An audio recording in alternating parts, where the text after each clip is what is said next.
おはようございます。阿部義俊です。今回もできるだけ一発撮りに挑戦しようと思ってますが、相変わらずちょっとマイクが、あれなんで、もうちょっと練習することになるんじゃないかなと思います。今回話してみようと思ったのは、皆さんもなんか自分が思ってたのと違うところを急に褒められるみたいな経験を、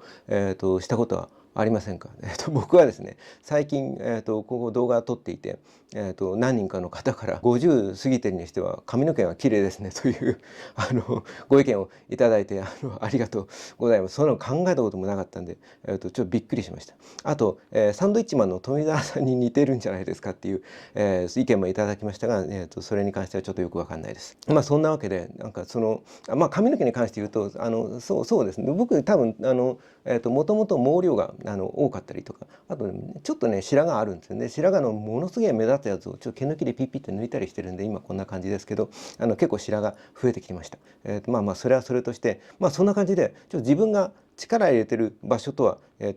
ところを急に褒められるとか、そういう経験って時々あるんじゃないかと思うんですけど、絵に関する話で、そこに意外と自分で気づいてない重大な何かが眠っているんじゃないかなみたいな話をちょっとしてみようと思います。また自分の予備校時代の、だから予備校時代だからそれこそもう30、何年だか前の話になっちゃうんで、もうそんなん経ったのか。自分はだからその美術系の大学を目指してなかったんだよね当時。漫画、また話すと長くなっちゃうけど、漫画のアシスタントのアルバイトを始めて、その絵の経験ほとんどないまま、来ちゃったんで、なんかわたわたしてちょっと絵のなんか勉強しなきゃと思って、石膏デッサンやってるとこ探そうと思って、石膏デッサンやってるのは美術の予備校だったんで、そこに行って、だからもう19歳とかで中学3年生とかが通う、土曜日の基礎デッサンみたいなところにちょっと通い始めたりして、そこから絵が面白くなって、結局のところそこでずっとバイトしながら絵描いてたら、こんなに絵好きだったらちょっと受験しなよって言われて、それで、頑張ってちょっと1年ぐらい、真剣にやって、でその東京で芸術大学っていうところの日本画に行ったんですけど、そんな中でなんか何の時だっけな、鉛筆のデッサンで卓上のその生物のモチーフのデッサンで、その時は細かいモチーフ全部覚えてないけど、なんか花とかがあって、なんか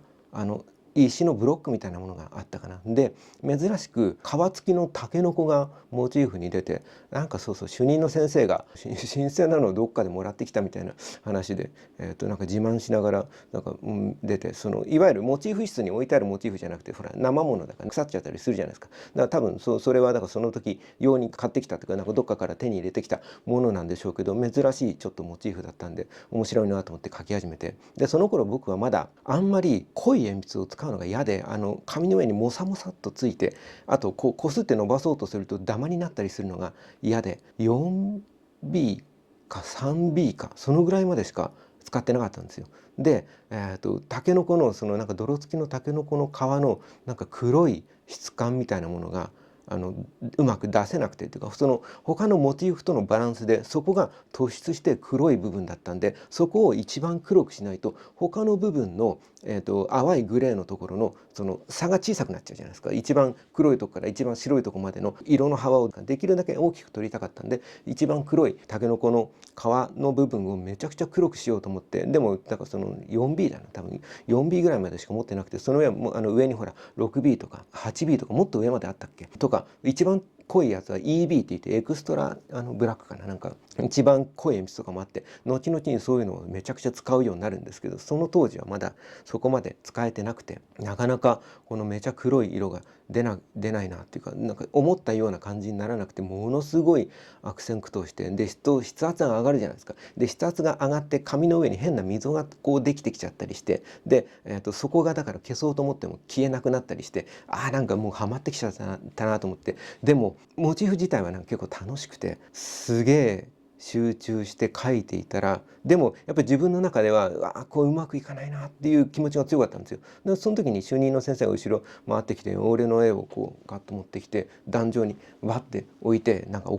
そういう時って大体怒られるんで、なんか怒られるのかなと思ったら、みんな小綺麗にやりすぎていて、おとなしい感じになってるけど、このぐらいタッチが荒れていてもそれが遠くから見た時にきちっと実感になってて、これはすごくいいみたいなことをちょっと珍しく褒めてもらって、うわっと思って、僕の中ではなんかそこみたいな、そこむしろ今すごく悪戦苦闘してるとこだったんだけどと思って、でもその時はだから僕はあまりにもうまくいかなくて焦っていて、こう引いてみるとかデッサンやってる時ってよく立ち上がって下がって遠くから見て全体を、バランスをチェックしてでまた近くに行って描くみたいなことをするんだけど、その時は気持ちが焦っていてずっと座って近くでずっと描いていて、でその先生にその絵を撮られて壇上に絵を持ってかれてで離れて見るじゃないですか。離れてみたら本当だ割といい感じになってるみたいになって、そのいわゆるさっきまで近くで見た時になんか失敗してるわと思っていたその筆圧を上げすぎて溝みたいになっちゃってるところがちゃんとなんかね偶然タケノコの繊維みたいに皮の繊維みたいに見えて、いたりして遠くから見るとすごいなんか実感があったんですよ完全にまぐれなんですけど、でもそれでこれちょっと珍しいケースで、だいたい近くで見てうまくいってると思って離れてみたらバランスバラバラみたいなことが多いわけですよ。でも珍しく近くで描いて自分がハマってると思ったのが遠くから見てみたらちょうどいいバランスになっていたっていう、なんか珍しい出来事で珍しかったんで、だから今でもそのことなんかこうやって覚えてるんですけど、30年も前なのにみたいなことがあって、だからちょっと予想外のことを褒められた時にそこじゃないんだけどなみたいなことでちょっとなんか腹を立てたりせずに、腹が褒められてるから腹立てることはないか、でもなんか違うんだけどなみたいに思わずに、誰かから見た客観的な意見としてその部分に何かいいことがあるんだとしたら、僕の髪の毛はどうでもいいですけど、でも例えばそのデッサンの時みたいになんか思ってもいないところを褒められた時とかにちょっと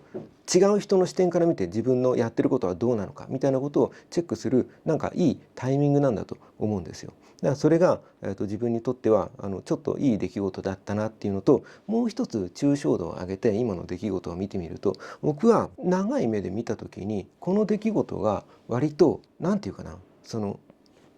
引いてみるっていうことの難しさというか、引いてみるとデッサンの間違いに気づけるわけですよ。大体の場合書き込みすぎていて引いてみたらその周りとのバランスが合ってなかったとか、そこだけ悪目立ちするとか、あるいは逆にすげえ手を入れて仕事したのに、遠くから見たら全然目立ってないとか、何かしかバランスのミスに気づけたりするもんなんですよ。でそれいいことなんだけど、でも多くの人が、引いてみるのを嫌がったり怖がったりして無意識のうちにできるだけそれをやらないで済むようにしようっていうような書き方をしちゃった結果バランスを崩してるみたいなことが、予備校の時代とかもそうだったし、イラストレーターとかになってみても自分も時々あるけど、でもなんかよくあることだったりするわけですよ。でアドバイスとして引いてみると自分の悪いところに気づけるよっていうアドバイスはめちゃくちゃ正論で正しい意見で実践するべきことなんだけど、その言い方だと意外と実践しづらくなっちゃう。要するに引いてみたら自分の間違いに気づけるよってことは、間違いに気づいて嫌な思いをするわけじゃないですか。そうすると自分の無意識ってそれを避けたい、要するになんかね、自分の無意識って何の本で読んだのかな、なんか常に主である自分自身が傷つかずに済むように現実の認識をねじ曲げて伝えているっていう、なんか絵本みたいな、なんかちょっとした童話みたいな話の中でなんかね、そういうワードが出てきて、それがすごい印象に残って、それは自分の中ですごい役に立った言葉なんだけど、実際そうなんですよね。なので、引いてみると悪いところに気づけるよってアドバイスにしちゃうと、言われた側は嫌な思いをするのが嫌で、その人の無意識は引いてみるのをやめようっていう方にちょっと動いちゃうんですよ。でそれを乗り越えてもちろんメリットがあるってことに気づいていって、ちゃんと引いてみるってことが習慣づいていったりするわけなんだけど、でも出だしのところでちょっと負荷がかかるっていうか、マイナスの方にバイアスがかかっちゃうっていうかがあると思うんですよ。で僕はその当時に引いてみたら自分のいいところに気づけたっていうすごくプラスの成功体験を1個もらえたおかげで、それだけがっていうことじゃないんだけど、僕自身はだからもっといろんなことがあって、引いてみるみたいなことの大事さとか、間違っていることに気づいた時に即直すみたいな、なんか習慣づけみたいなことを自分の中で作っていったんですけど、それ別な動画でちょっとありますけど、でも思い返してみるとこの時の一件って今でもこうやって思い出せるぐらい自分の中のちょっとびっくりするような意外な方向からの褒められ方をしたということと、それがだから自分の中の引いてみたら、自分のいいところに気づけたっていうプラスの出来事として記憶されてるおかげで、引いてみるっていうことに関して絵を引いて下がって見てみるっていうことに対してネガティブな要素がちょっと緩和されてるんですよね。だからそれが自分の中で客観的に見るみたいなことの敷居をちょっと下げてくれてるとかいうか、なんかそんなような出来事があって主任の先生にありがとうございました役に立ってますだったりするんで、まあそんなこともあったりするんで、予想外のところから褒められたりした時にちょっとそれを自分以外の人の視点から見た時に自分がどうなってんだろうみたいなことに気づくいいきっかけだと思うんで、うまく活用していけるといいんじゃないかなっていうちょっとした小話でした。で、まあ、これでこの話は終わりで、相変わらずのところそのプロ散財家のドリキンさんに勧めていただいたワタレックスタイルっていう、何度も言うけどその写真家の西田航さんが始めたことで、一発撮りで無編集でこのカメラのメモリカードを PC に挿してもうそのままアップロードしちゃうみたいなことで、動画を1本作るためのいろんな手数のショートカットできるところをその徹底的にやり尽くしたシンプルな撮り方みたいなものを今ちょっと試してみていて、多分ちょっと今回もマイクがね、ケーブルをちょっと買い足さなきゃダメで、まだマイクがねちょっと遠いんですよ。だったりするんで、まあこれも微妙に編集版にして出しますけど、でもこうやって思いつくままに喋って、これはまあ喋ることちょっとメモ書きはしてから喋りましたけど、1日10分15分ぐらい喋れるようになるといいかなと思います。で、カメラ機材に関してちょっとまた、これはシグマの FPL で、またレンズをシグマの古い、SA マウントの 50mm の F1.4 をマウントコンバーターつけてガチャッとつけて撮ってます。で、開放の F1.4 にしまして、F1.4 でも割と解像感がしっかりあって、なんか自分の肌の汚さがもろに出ていて、で、EV をマイナス 1.3 まで下げて、でティール&オレンジをマイナスせずに素のままで入れています。なのでちょっと独特の絵柄になっている、まあ、シネマティックに見えてくれるといいけど、肌色の変な人みたいに見えてないといいですけど、こうすることで、いくつかの欠点が、だから要するにマイクさえ手元までケーブル伸ばして引っ張ってこれれば、レンズ自体は 50mm が僕の中では割と50とかあるいは60とかまでもしかしたらいけるかもしれなくて、できるだけちょっと下げ気味にした方が歪みが少なくて僕の中ではなんか気持ちのいい画角になるっていうのと、カメラを近くにした方がカメラの、マイクで音拾うんだったらもっと近くにしなきゃと思って、もっと広角のレンズをいろいろ試してみたんだけど、カメラ近づけていくとここに今ずっと僕ここを見ちゃってるけど、ここに、チェック用のモニターがあって、そのモニターにカメラがかぶってきて、でこいつ普段パソコンの画面として使ってるんで、カメラがパソコンの画面隠しちゃってると不便だってことに気づいて、そういえばそうだったなと思って、なのでカメラをちょっと奥にやりたかったんですよ。で、今この状態で、音の問題さえ解決すればこれで撮り続けるのはいいかな。ちょっとここまた片付けるの忘れた、まあいいやみたいな感じになっています。ここに至るまでにまたライカのズミクロンのジャンク品を昔買ったやつがあって、わかるかな、もう後ろに